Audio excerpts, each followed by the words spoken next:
there.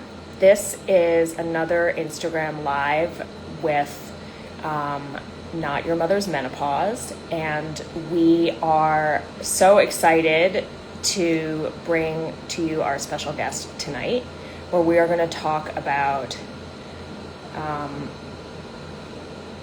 things that are going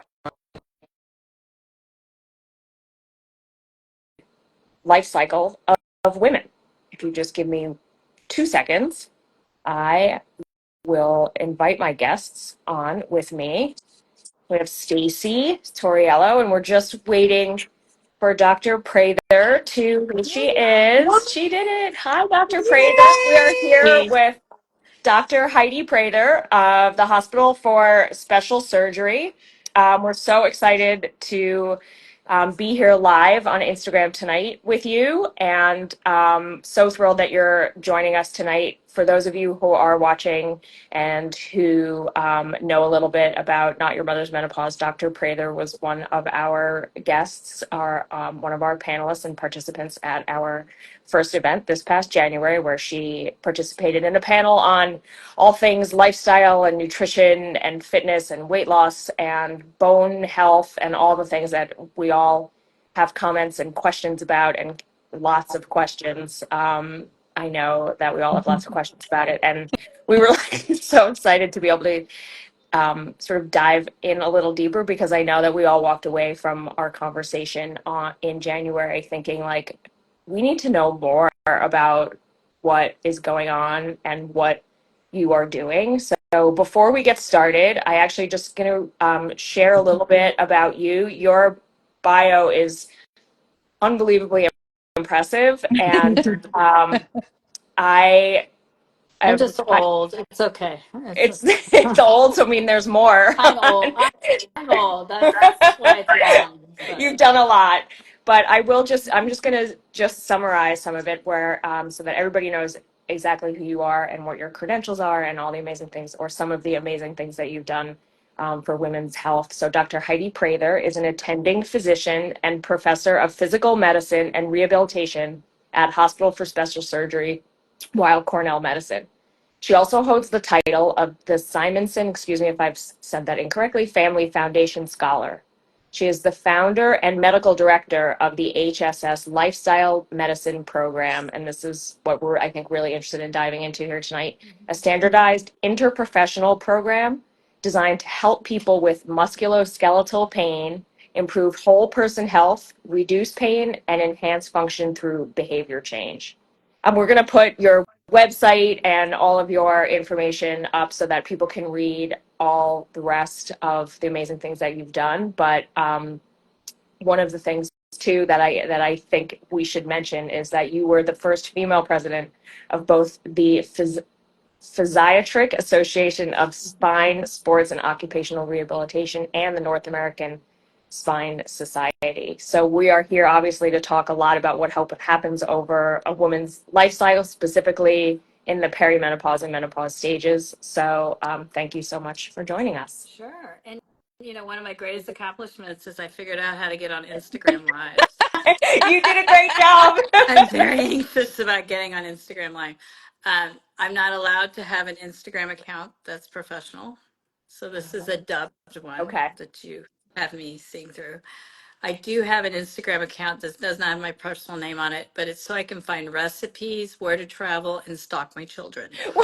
So and academics, you're not allowed to do things. Oh, I interesting. Okay. I know. hope you're not getting in Yeah. trouble tonight. We are. It's okay. This Instagram account will go away tomorrow morning, but I now know I can do it. So I'm really grateful that you've pushed my boundary. It is really hot. I'm in Philly. I live in Philadelphia. I work in New York, trying to stay married. Been doing that for about 40 years.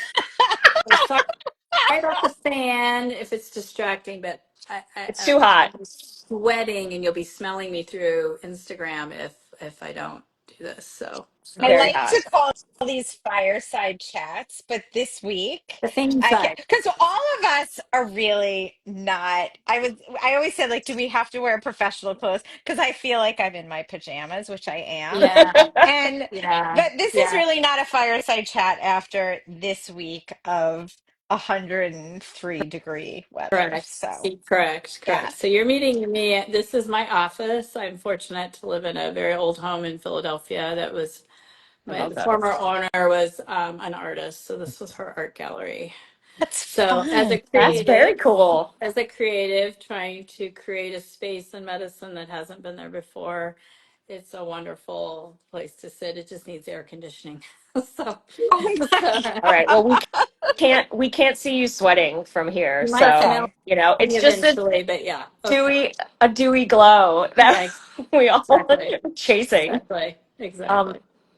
so can you just start out by telling us what the lifestyle medicine Sure. program is? Sure. So I'm a physical medicine and rehabilitation physician, and I'm in my 30th year officially this month. I'm starting my Congratulations. 30th year of practice.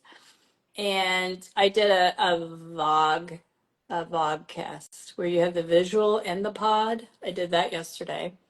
And I had to do the whole how'd you get here thing. I'm like, well, let's go back a long ways. A long way. I've spent my whole career in academic medicine because I thought that's where we could push the envelope and make the biggest changes because that's where it spreads from there. And this is 2013. I've had a wonderful leader, and now I have a not so great leader. And I'd seen 10,578 individual patient visits that year, which is a very high number for a physiatrist. And um, mm, and I felt like a very bad doctor, and I wasn't giving anybody the time they needed. I always had to leave a room feeling like if they had just 10 more minutes of me, I might make a change. Mm. My medical assistant, who was with me for 19 years, would have to knock on the door and say, "Get out, time is up." And I had a new leader, and that leader said, "You did a good job. You need to see more next year." And I just said, "No." I just, that it was just so clear to me.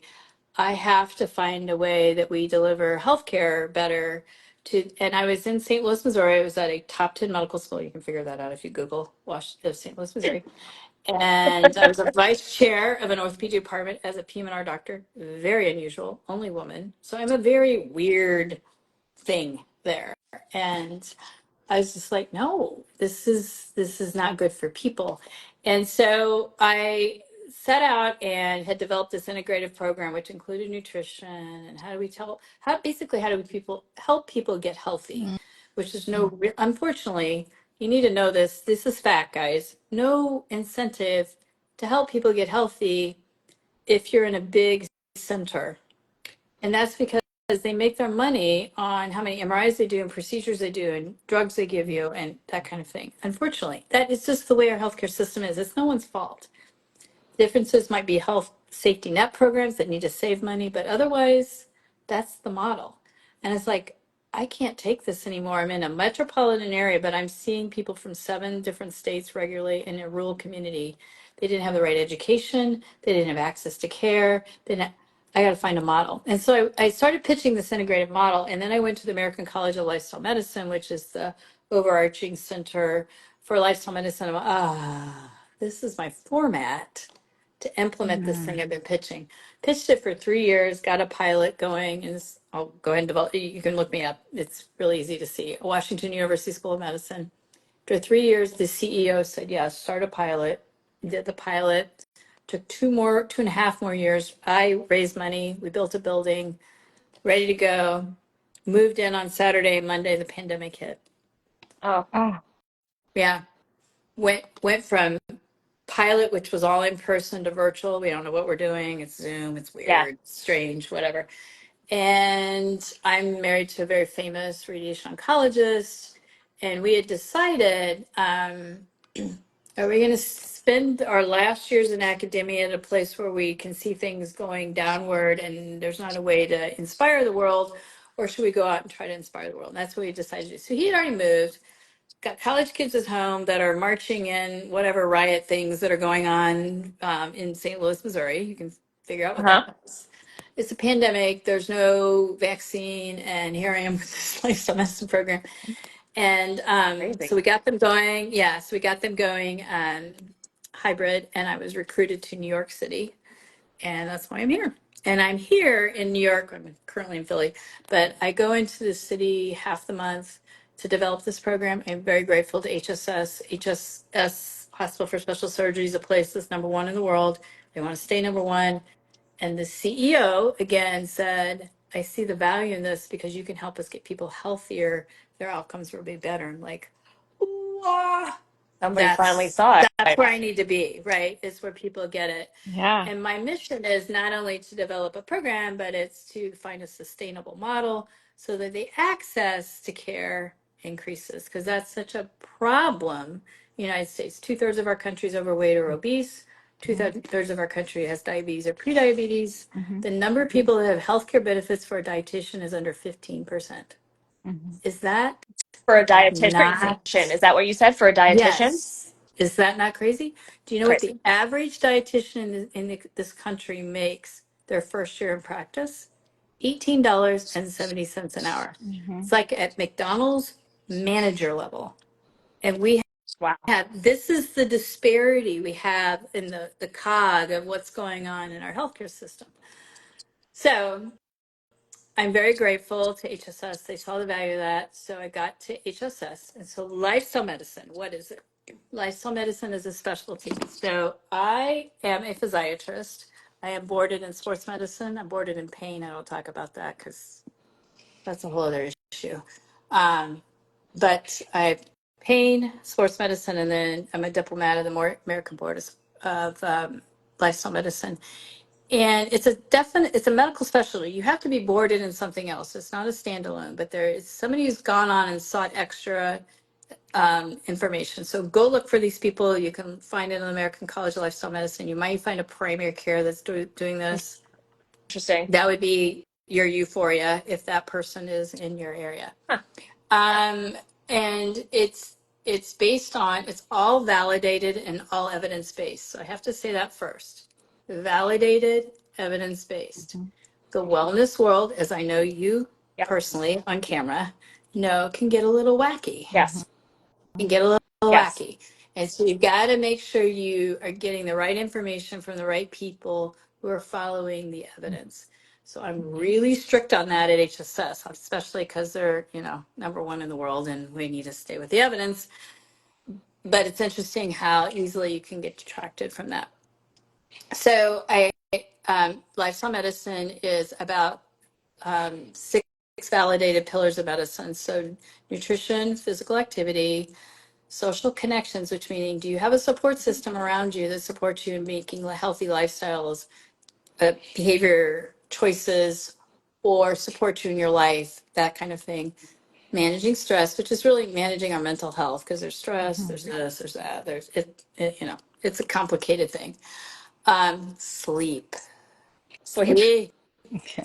Oh my God, am I speaking to the menopause population? Like you can also Right. link into that one, right? And then risky substances. So it's 6 validated pillars of health, and they're bidirectional, and hopefully we'll talk a little bit about that tonight. But they're bidirectional. So if I work on my sleep, it improves. Oh yeah, improves my mental health, and improves my mental health, and my physical activity gets better. And us, especially in the menopausal world, um, we're all for a 2-for-1. If I can get a 3-for-1, yay, right? Yep. So you right? Like Yes. I exert that effort, I get 2 things out of it, and now you're telling me 3, I'm Yes. in, right? Yeah. And there's no one better than a population of or post menopausal people that clearly understand that. So that model has been used by primarily the cardiovascular and the endocrine world. So that means people who take care of heart disease, blood pressure, lipids, blah, blah, blah. People who take care of diabetes, type 2 specifically, Mm-hmm. internal medicine. That world, it took them 20 years, but that world has showed in a validated method of delivery of this care that you can use those 6 pillars to reverse, not something else learned about in med school, reverse, treat, and manage chronic disease. chronic diseases that are lifestyle related. So that is high blood pressure, high cholesterol, obesity, some cancers. Guess what? Number one is on that list: breast, Yeah. Mm. breast, autoimmune disease, thyroid problems. Who has that? Menopausal women. All it just so sinks into this Like menopausal. Okay, all of these yeah, things that you're mentioning, you see, am I right in saying that you see an increase in the frequency of it occurring in once women reach this age, right? So right. like It's you like a have your population. crash, right? Yeah. You're like, oh, it was good till I was. It's like all of a Then I hit sudden 59 you're and lit. like, what? The bottom fell out. Like, what happened, Right. right? Exactly. And I know in some people it's 52 and some people it's 60, whatever that number is for you. But yeah, these are all very prevalent things. If I missed one, obesity, prediabetes, type 2 diabetes, high blood pressure, high cholesterol, cardiovascular disease, Breast cancer. autoimmune disease, some cancers. Number one's breast, number two, prostate, number three, colorectal. And how amazing would this have been if every primary care doctor integrated this into your physical, right? Like I hear this over and over again, and it boggles my Right. mind that Right. we're just like, hey, we're just doing this average blood test, being like, yeah, you're good. Yeah, sure. Let's get you on the scale. Like, it doesn't come together like this. And Yeah, it's sad, actually. it's It's very pretty sad. sad. And that's one of the missions of the American College of Lifestyle Medicine is to make sure this is implemented into mainstream medical school training. So again, starting my 30th year of practice as of right now, very proud of that. Made it to 30. And I was told if you have blood pressure problems, you have it forever. And it was given to you by your family. If you have type 2 diabetes, genetics are bad on your side. So so let's talk about that just a little bit. So genetics are genetics. Can't change them. 40% of what you have control over is lifestyle behaviors. You have control of the 40%, right? Right. Push it. If you there's this thing called epigenetics. And epigenetics is the way you live and the behaviors you choose to do can change the expression of the genetics. So for me, where the lifestyle medicine, we have to get back to musculoskeletal care, which we will. But for me, where the lifestyle medicine thing hit home with was, I have a mom with Alzheimer's, and multiple members in every generation of her family has Alzheimer's. Wow. Likely, I got the gene. I don't know. I don't want to be tested. I have not been tested, but probably I've got it. And when did I notice the change in my mother? Menopause. Menopause. Yep. Yeah. She was diagnosed 24 years later, but I was a med student. And I'm like, I've never seen my mom behave this way. Oh, crap. I think she's probably got it. And sure enough, she does. And I started reading into this. So this is 90s, Okay. mid 90s. There's nothing out there. It's hopeless. It's all your gene pool. And there was starting to be the brain stuff about how you eat and how you live. And then my partner in crime at Washington University, her sister was a dietitian, and I mean, part of this mission of getting the thing started at WashU was to hire Nartna, the dietitian, because I knew she was the key to some of the things that my pain patients weren't able to manage, was that they had no clue on how to eat. And so uh, Nartna brought over almond butter. I'm like, this thing's goopy and messy, and I got to stir it. Why are we not just eating Jif? Right? Jif's not so great for you. No. Anyway, so I'm like, why Take am the I almond giving you butter. this messy thing? I have small children. I don't have to deal with this stuff. Right. And and then I went to my first plantation project, which is one of the largest whole food plant-based nutrition conference. It is the largest in this country, probably the largest in the world.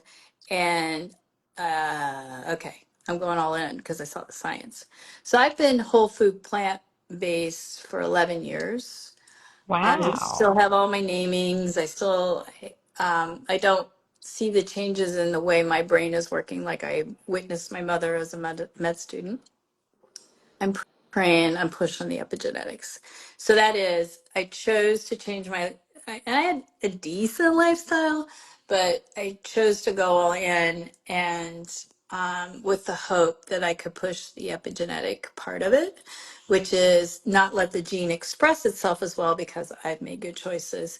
And menopausal women are in that position, right? Yep.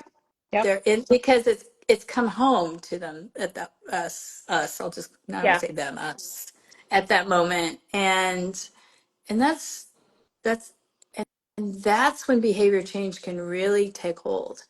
Because the other thing I learned, it took 20 years into practice when I switched into lifestyle medicine, I started understanding better that people can make big changes in their life when they're ready to. And me as a doctor that felt bad all those years that I couldn't convince the lady from rural Southern Illinois to make a change, she wasn't ready to. Yeah. I didn't understand that. But once I started understanding this thing called trans-theoretical model for change, which is there's 5 steps, and Yeah. pre-contemplation is I've never thought about the fact that my type 2 diabetes, the sausage I ate last night, and how swollen my knee is today are related. Right. Right. And why would you? Totally. No No one in one's your medical no community one. is telling you that, No. right? Yeah. But why? So why would you put that together? You wouldn't. So that's pre-contemplation. You move to contemplation. I'm thinking about change, and there's I'm getting ready, which is kind of like I bought the running shoes. They're in the closet. Haven't made it out the door yet, but I've contemplated because I bought them. I'm ready, and then truly into active change. And so what I learned in the pilot back at WashU was that some of my and I've been there a long time. I mean, I was old. There's people there been with me 22 years. Either I'm dying or they're dying, but we're hanging together, right? And so I'm thinking, this lady asked me, "Oh, I heard you have this program. Can I get in?" I'm like, "Oh, you are such a disaster. I don't think, okay, sure." Boom. She's ready to change. Made big steps.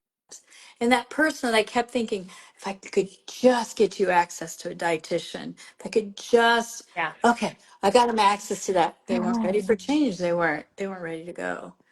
Menopausal women, typically, this crazy thing that we end up in, you're like, I got to change something because this, I mean, how many nights can I soak a bed? There aren't enough Right. sheets in the house, Right. right? Right. Right. I remember when I went in and talked to my OB-GYN and I was just shifted into the big change. And he knows me a long time. I'd gone through some stuff with him. And so he knows me. I'm very comfortable with him because how's the menopausal thing going? I'm thinking, well, nothing you'll ever experience. And then number two was if I was 36 years old, I'd say, look for lymphoma. Lymphoma is a cancer that makes you have really heavy night sweats. Mm. Look for lymphoma. This isn't night sweats. This is squeeze the bed Yeah. out at night, Yeah. wring it up like the mattress just needs to be tossed. Yeah. And yeah, and that's when I really fully got the whole, Do where you those things. Are there things that you see in your practice when you work specifically with women in this part of their life where are there specific things that you see over and over and over again really being affected by the change? Like, what are the sort of top three things? Like, is it the weight and the night sweats and the joint aches, or like, what kind of things do you see change through Right. this So behavioral for practice? yeah, so for me, I'm at this big academic place and they've been pulled into a room and they're told to talk about one body part. And then you pull up the screen and they're where you have to fill in the chart where you hurt. Yes. It's completely red. Now most people go, It's this. "Ugh." Well, thank you for being honest that it's completely red and you're not faking it. Is the first thing I say. And then number two will be she goes, "Well, I'm here. I'm told I can only talk about this, but I got, oh, I'm like, it's a safe place. Tell me where to start. There's layers to this story. Just start where we need to start, and then I'll ask questions. But you're not going to find a lot of people that have that insight because, again, if we go back to what do we incentivize on the healthcare side is what's your one body part you're here for today? Mm. Bother me about the rest later because we're not given the time to talk to you, which is why, again, when this person looks at me, yeah, you had a good year. I'm thinking the best year I've ever had, and I'm a bad doctor. Do more. And I went, no, there's got to be a better delivery system. And that's kind of the story where I went. So yeah, for me personally, it's going to be all over body pain. That's the And once you number one. start, once they come into you for your shoulder, they'll say, "Does your hip feel that way occasionally, or your knee?" Like, I know I'm not supposed to talk to you about that. No, it's okay. When did you have menopause? Are you peri-post through it? Where are you? You know, where are you in the stage? And then they're like, then it all this comes out. It's just sometimes those first visits with me, it's all about the story, Yeah. and then I have to figure out what layer we're going to start on, and then we just kind of march through it. But the amount of what is the right word? I don't want to say dismissal, but Uh, as a practitioner, I will call it dismissal. And sometimes I think when I get the most cries in front of me is when I say, on behalf of the healthcare system, I'm really sorry this has happened to you. It's the way our healthcare system works. I'm really sorry. Let's start where you want to start. And sometimes it's taking them 20 minutes to tell me that. yeah. Yeah. So Because I you am go in. grateful to HSS that I get to spend 20 minutes in a room now. I know it's amazing because I know that you go, like, I know that when I go to my, Mhm. you know, OB-GYN and we're talking about, and they're like, oh, step on the scale. And I'm like, okay, no problem. Thinking that I weighed the same thing I did like 6 months Or ago. And then I get on 6 minutes ago, this but six yeah. minutes ago. And then I get on the scale. And then, so literally, this is what happened to me the last time. So I got on the scale and I was like, this. And then I sit down and the nurse goes, so have you been feeling anxious or depressed lately? And I was like, yeah. Not and until now. I was like, don't ask me any more questions because I think I'm about to burst into tears. And it's just like, and these are I think lovely doctors and but I don't know, like being able to say, having somebody say, and all that we've learned just in the last year and a half of working on this project, on this Not Your Mother's Menopause project, and through the work that I do with women just on their physical fitness and strength, like I really see how overwhelming all of this can be and how really all encompassing and also how like non-linear it is and how I'm experiencing these things like it's a menu at the Chinese restaurant, it's column A, column B, column right. C, and it must be for you as a practitioner too, it's got to be very at the same time sort of overwhelming to hear all of this stuff but also being able to say, okay, I've got this way to help you address it in a Right. more holistic fashion is. Right. So to your point on that, so let's talk about that for just a second. So yes, I'll hear about all these different body parts that hurt or these different problems they have.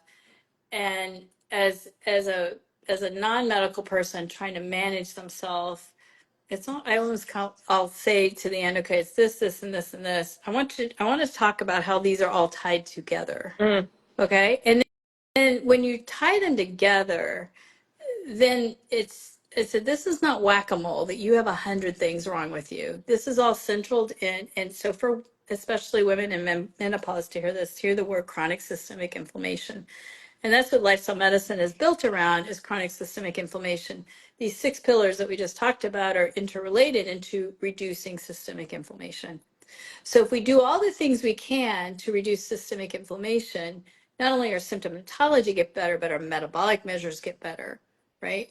yep. Hormones are a different part of that. They're the neuroendocrine part, which is a different beast.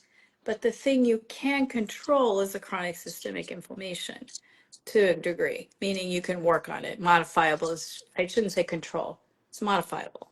Okay. And so that when I start tying that together, and then you start talking about like, oh my gosh, I hurt all over my body, blah, blah, blah, blah, blah. Okay, that's your autonomic nervous system.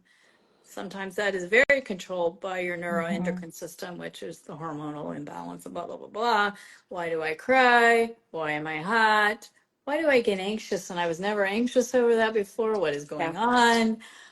It's all like if we put it into these two big buckets, then we start talking about how to work on the big bucket and forget about the knee, the shoulder, the this, the that, the uterus, and oh yeah, I don't even tell you about this other stuff. It's all interrelated. And that's the piece that if we're, as physicians, when we're not given enough time to communicate that, it just seems you're in there and here's my script for this. I Yeah. have it. I have that issue with my own primary care, right? Looking for, I talked about overtraining, my issues, stress at work. I've had Mhm. low mass since I delivered my second child. Um, well, I said, can I get a DEXA this year? I'm new to her. She says, well, your insurance is going to pay for it. I said, that's okay. The DEXA. This is one of We'll the It's pay for things, the this is DEXA. one of the things you can't afford in medicine it's to pay cash for. Yeah. $95. Okay. I said, They're come like, on. you're not I'm not, 65. I'm like, I'm not worried I'll about it. take it. I'll do it. I'll I do got it. it. I need one every year because, you Yeah. know, I need to stay ahead of being osteoporotic, but I've had low bone mass for a lot of years and I'm aging and I'm, 11 years after hormone loss and, I need to know where it is. And she's like, so I get this, and there's these things in Epic, which is the main electronic medical record. And your doctor may use something Yeah. different, but they're called dot phrases. And you hit a dot and it spews out this paragraph of stuff they tell everybody. And I get this thing, and I've talked to her about, worried about overtraining and, blah, blah, blah. You should eat right. You should exercise 3 times a week. I'm like, you have checked out. Like, It's the you don't same even thing. remember who I am. I Like, know. you know what I mean? It was this classic, like, I and I'm a know. physician and I know these things. And the fact that even you didn't register with me, maybe you might have some professional courtesy and do that. No. And that's our healthcare system. I do not blame her. It is the system. She's got 100 of those things going through a day. She has no idea who, she's just plugging and playing. You have low bone density. Think about these things. Yeah. I overthink about these things. like, Same thing. and my bone mineral density went up 1.6. I turned 60 this year and I killed it with the weights. Wait, Okay. Could we have a your bone celebration marrow? instead of telling me to worry about it? Bone density, like your bone density went up. That's Up. amazing. It's amazing. That's amazing. Exactly. I Confetti. need Should we that. call it today from the I know studio? we So need confetti. Yeah. this is so interesting. So having had so Alice and I are Gen X. Dr. Prather, are you considered Gen X? I'm older than you. No, you don't What's the look one it. before us? I'm the Bo- last of the baby Boomer. boomers. I'm the last year of the Boomer. baby You're like a boomers. young, but yeah, You're a but young boomer. There's a you're a generation baby I'm a boomer. boomer.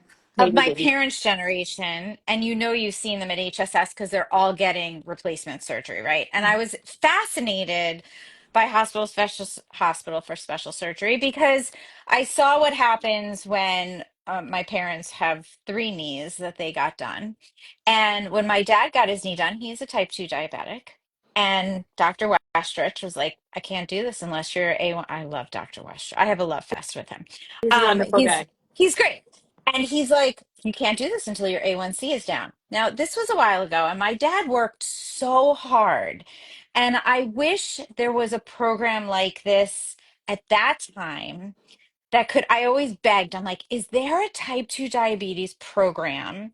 And I know women, by the way, going through menopause are, I've seen it in my population that I see that are starting to talk about this because now everybody's got glucose monitors on, they're getting insulin tested, all of this stuff. But anyway, Hospital for Special Surgery has a very strict criteria for if you can get a replacement.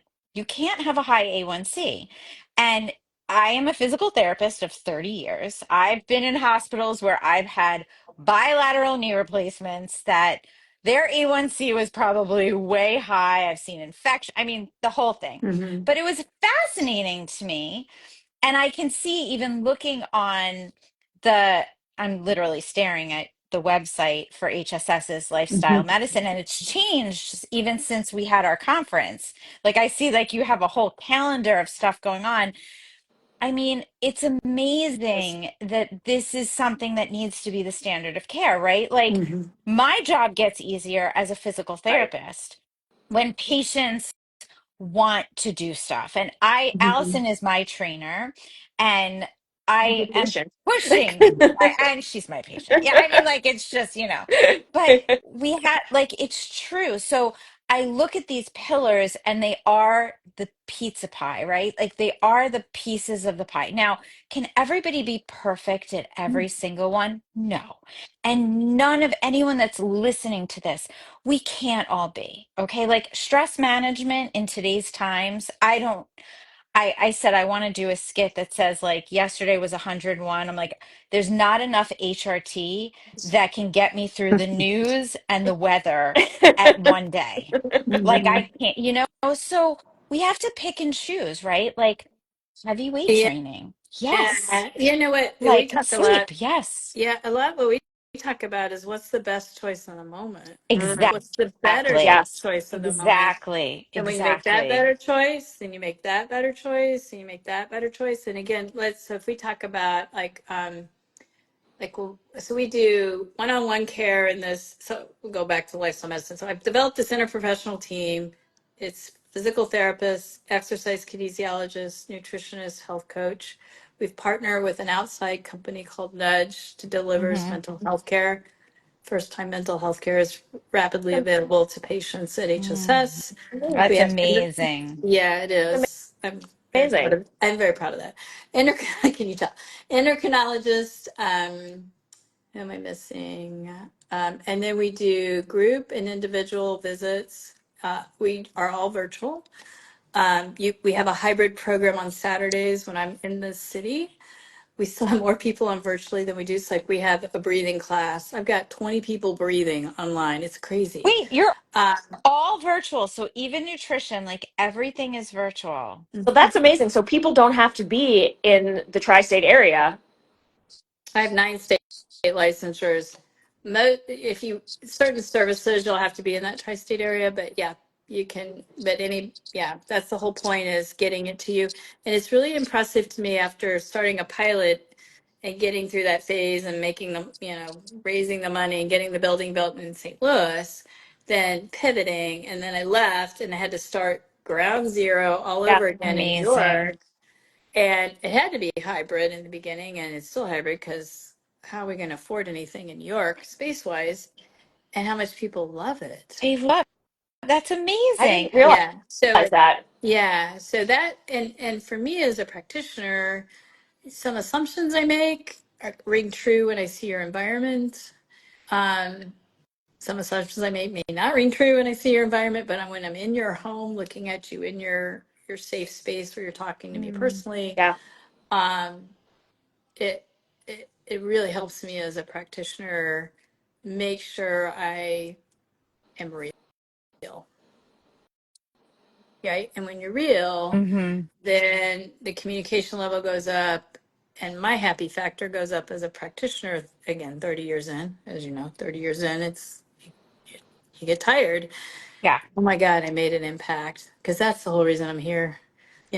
There's lots of other jobs you can do, and it's this is what amazing. I choose. But if I'm just seeing one person after another and someone has to knock on the door to tell me get out, I am not having an impact. So I've got to have impact on patients. And this is, that's so part of my mission is, so going back to your dad.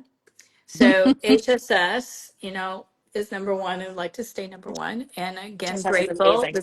The CEO heard about what I was doing, and I was up there giving a talk for some other reason. My mentor is at HSS, and I was giving a talk on behalf of my mentor. And my mentor, like his usual self, puts me in front of the CEO. I don't know. I'm just in there talking. I got all this stuff going on in St. Louis. My husband's at Emory. But I'm like, well, there's no way. I would never work in New York. He wants to hear about the program. I literally walk in with my little slide deck, my little dress. My slide deck literally has a stick figure in the middle of it. This guy sees beyond that and sees about the CEO, not like my mentor would always pursue me, but the CEO pursues me for 2 years because he says, we want that. That's what's going to keep us number one. Now, is this Dr. Kelly at the No, time? Because he's the CEO. Because I was like, it's not wow, Kelly at the time. It's Because not Kelly Kelly's at the the time. CEO now. Yes, he's a CEO now, and I do a lot of hip preservation, and he's a Yeah, hip preservation, so we interact a lot. But it was the CEO prior to him that actually pursued me and hired me in amazing. the middle of the pandemic. And so you know this. So one of their big targets, obviously, was how do you get total joint replacement patients healthier prior to surgery? Their outcomes will be better. I just submitted it today to the major journal for orthopedics, which is where it needs to go, that shows if you complete our program compared to those who are not interested in change, have the same matched problems, same diabetes, same overweight, same whatever, that we mitigate your health risk, that your infection rate lowers, which is really impressive because HSS has the lowest infection rate It does. in That's total the whole joints. A1C thing, right? Like, it's It's because all those they won't things. do It's, yeah, joint replacements unless your A1C that's one is of the below a certain things, level. right? So A1C represents metabolic load and chronic systemic It's inflammation. amazing. So even if you're not pre-diabetic or diabetic, your infection rate goes down, which again, statistically, number wise, I didn't think that could happen. But we made that happen. And persistent pain is 1/3 of that of Hmm. people who don't complete the program. What is the number one problem with total knee replacements right now in this country? Is persistent pain. It's not the That's right. procedure. It's not the. It's that we don't understand why a third, 33% of people in the United States are not happy with their total knee. That's right. We, So let's talk about this for a second. yeah. Okay, I'm going to pivot a little bit. It's back to menopause, even though I could sit and talk to you for hours about this. Mhm. But here's my question. So, as a physical therapist, Allison knows this. Like, I talk about musculoskeletal pain. I feel like I'm blue in the face. But let's talk about inflammation. You know, my mother has two knee replacements, and she can't understand why she has persistent pain.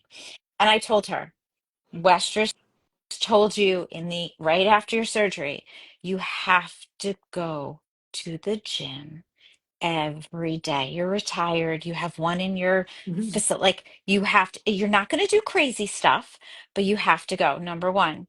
Number two, let's just do the pillars, right? So when you have menopausal women with musculoskeletal pain, what are we telling them to do, right? Like, I see patients that come in, my shoulder right now is yuck. I Mhm. complain about this damn shoulder every day. And you want to know how I got this shoulder? Let me share with you. I got COVID on the same day I got the vaccine. I Mm. just happened to my body was fighting it off. I took a vaccine last November because we were going to Europe, and I got COVID 2 days later, wound up in the ER with chest pain. It was a nightmare, but I was fine. I survived COVID. But I wound up with a like shoulder pain in the same thing. Mhm. So here we are months later. So, and this is, we talk to all these women who have shoulder pain and Shoulder hip pain pain, and feet. shoulder and hip. Feet. Mhm. And it is this puzzle piece. Does things get better when we go on hormone replacement? It does. Does it fix it? No. I Well, don't think that HRT fixes musculoskeletal pain. I think it makes it better. You know, we like get energized and we feel well, good. I think it can I just want to Yeah, step in because since what you're saying is exactly what Dr. Prather was saying about how the one thing trickles down to feed the other things, or correct. they all, maybe it's not a trickle down, but it's a cross connect more, right? And it's like, so you go on your HR, and this is the, and so my brain is like going here. So there's that piece, and then there's also this piece that you mentioned too before, Dr. Prather, about the wellness influencers, right? So Ugh. we've got two things happening here. You've got a whole bunch of people saying take the HRT and everything's going to go away. We have a whole bunch of people saying put the weighted vest on and everything's going to be fine. Oh, the weighted Right? So vest. you've got, and I love to go to the Wait, weighted and then vest the GLP-1 and the will all GLP lose ones weight. and all those kinds of things. Will be But perfect. nobody, we have to remember, and I think this is what, and correct me if I'm wrong, but I do think this is what the lifestyle medicine program preaches is that you have a pillar, but you can't ignore the other ones, right? So if you've got the resistance, right, you're working in the weight room, you still have to sleep, you still have to eat well, you still have to Mhm. mitigate your stress, whatever, all the, Mhm. all that kind of stuff. And it's the same thing with the HRT. And this is something that comes up all the time. Like, yes, I went on HRT and I wasn't as achy, but I still have to do the work because if I Excellent. don't do the work, it's Yeah. not going to work. Yeah. Yeah. In the United States, we're one trick ponies. Like One we trick just, pony. if we do this one thing, it's all gonna work. But it's not how it works. It can't work like that. We're humans. We're a complicated species. So Yeah, I have multiple reasons why I would think HRT would make you physically feel better. Number one, your perception of pain changes when your hormone levels changes. So the Of problem itself course. may not be changing, but your perception of what your brain relates to that does change, and that's been shown multiple times in Don't we research. know So that with postpartum, right? Like you have someone that had a everything. hysterectomy and you had someone that had a C-section. One's on Tylenol, one's on morphine. Which one's which, right? Like the Right. It's hormones. a perception of pain. Totally. And that's not something you control. That's the way your brain becomes wired because Functions. there's number two, and I'll speak to the physical therapist here, is what estrogen does to our tissue itself. Yep. So there's muscle, and we think about getting it stronger. We think about making sure it's flexible. We make sure we have a good aerobic capacity in it. But there's this really, and I have to tell you this before we go, there's this really important structure around it that no one talks about much, which is fascia. And Hmm. fascia is like, it's like cellophane wrap around each of the muscles, but it's the only thing that really connects your big toe to your left ear, literally. Love that. I Okay? just love that. Big Yes. it chain. it's a big chain across your system, and there's even people have mapped out how these chains interact with each other, and when you're deficit one side or the other, blah blah blah. Okay, I don't know. I think I said this Yes. You at did. the conference, and I'm sorry, I got to say it again. Everybody needs to know this. So there's a family that's done research on the fascia chain. They're called the Stuccos, and they're from Padua, Italy. And it's the first medical school in the 1600s that used cadavers, which is dead bodies, to look at the body to figure out how to make it healthy. It was also the first place a woman was a doctor. Okay, so a very historic place, and this family has been in the anatomy department of the University of Padua. The father is a physical therapist. The daughter is an orthopedic surgeon who's in her 50s, maybe 60s at this point, has been the basic science researcher. And then the son is a physiatrist like me and has been the person who's really showed their model of care of how do you treat this. So it's this really interesting, like historical thing. So you have to say all that. The daughter presented this at a big international movement meeting. So these are all the biggest ill researchers in movement in the world, all meet every 3 years at a random place. And she's presented her data. It's in animals, so, it's not in humans yet. And she's taken the fascia and she's manipulated the fascia of each in these animals based on if they're pre-menarche, menarche, so before periods, having periods, pre-pregnancy, post-menarche, or yeah, postpartum, I'm sorry, premenopausal or perimenopausal, postmenopausal. And then she dyed the fascia so that you could see the nerve endings. So anybody who feels like they got pain in their right earlobe that goes over to their left shoulder, you're going to understand this, and because that's how fascia gets connected across these places, and shows how densely innervated, meaning lots of neurons in this tissue. And it's the kind that makes you feel hot or sweaty or really intense pain. You're like, did someone just stab me? But there's no knife here, that kind of thing where it's really intense pain. And she manipulated it with these hormones, and the hormones, she then looked at the structure again and showed that the structure changed. And I was asked to be one of the clinical expert at the end of the whole conference. It was 4 days, and they said, you're supposed to summarize the things you really liked and then give us your best moment. And my best moment was Carlos Stecco standing up there and saying that the fascia changes in women structurally. This is not something just for the movement world. This is something every pediatrician needs to know, every OB-GYN needs to know, every internist, everyone needs to know this information, because this is one of the we can see it things that explains why we as women who go through all these different changes throughout our life cycle, especially at the menopause part, really feel it. Yeah. And so We see this hopefully in that just gives vaginal people some tissue. hope. Yeah, yeah, Yeah. We it's see really this in vaginal tissue. When you give a woman vaginal estrogen with pain with intercourse and you're a pelvic PT and you can feel how that tissue it changes changes after dramatically. a month Yeah. of having vaginal estrogen, it's astonishing. It's a no-brainer. It's just like, oh my God, your tissue feels so much more healthy. Right. Right. Yeah, Very interesting. Yeah, it is. And then you can take that to the strengthening world. You can take that to the exercise right, Yeah, world. You can take that right. to anything. And but if you understand that overarching again, and I the pulled fascia. together muscle tissue, which is at the skeletal system, but it's densely innervated by your autonomic nervous system, which is the one that makes your heart go up and down, your leg go up and or heartbeat, your lungs go up and down without you telling it to do so. It's auto, you link those two things together and you can start to see how they interplay with each other and why was my body feeling so Yeah, crazy. why is it out of Yeah, whack? It's it's a like no brain, it's yeah, simple. it's been amazing. This has been like an amazing Amazing. discussion. Yeah, Um, What's our everybody who take home, though? That's the I don't key. know, What's our take we home talk to too much. women for The take home. musculoskeletal, like So going frozen, pillars. through this? yeah, so frozen shoulders, a neuroendocrine problem. Five to one women to men get it. No one understands completely why. Um, Probably it's your capsule. I'm guessing you think it's your capsule that's got inflamed and the fascia around it and all those things are why it makes it hurt in certain positions. And So, that, right? yeah, And so you do all these things on the autonomic side that you can. You do as much as you can to control the things you can, which is your lifestyle. And then think hard about, I know you say this to your patients all the day, but think hard about if I do this consistently, I'm going to get myself out of this movement pattern. And I talk a lot with Yeah. people. You are stuck in a yeah. move.